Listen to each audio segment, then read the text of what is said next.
para fazer boniteza, mas é para mostrar que para fazer certo. Tudo bem, minha gente. Continuamos aqui em frente à Cadete, né? O clima, aparentemente, aqui na parte externa, pelas informações que passam aqui pra gente, tá tudo controlado. Mas nós já observamos ali a chegada, né, do pessoal do batalhão de choque com escudos, né? Então, se o batalhão de choque está chegando, é porque a situação continua tensa, né? Nós observamos aí a chegada do pessoal do batalhão de choque. Aqui na parte externa, a presença aí de muitos familiares, né, esposas de detentos, e preocupadas, né, com a chegada do batalhão de choque. A gente observa a movimentação da imprensa, há uma movimentação muito grande aqui em frente à Cadete, né, 2 ambulâncias e várias viaturas da Polícia Militar.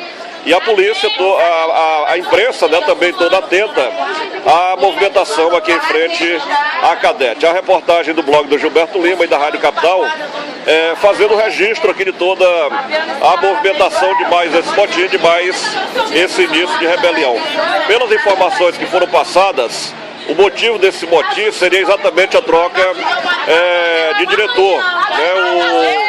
O diretor da Cadete foi preso, acusado de corrupção, de receber propina para facilitar a fuga de presos.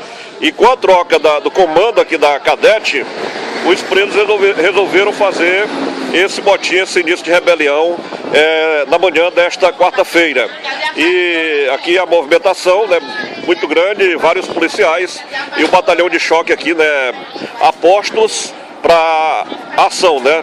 Pode ser acionado a qualquer momento para adentrar aqui a Cadete para controlar a situação. As informações que são passadas é que tudo está sob controle, mas há um grande número de policiais nesse momento na parte interna aqui da Cadete do Complexo Penitenciário de Pedrinhas. É mais um registro aqui do blog do Gilberto Lima e da Rádio Capital acompanhando mais esse motim aqui na Cadete.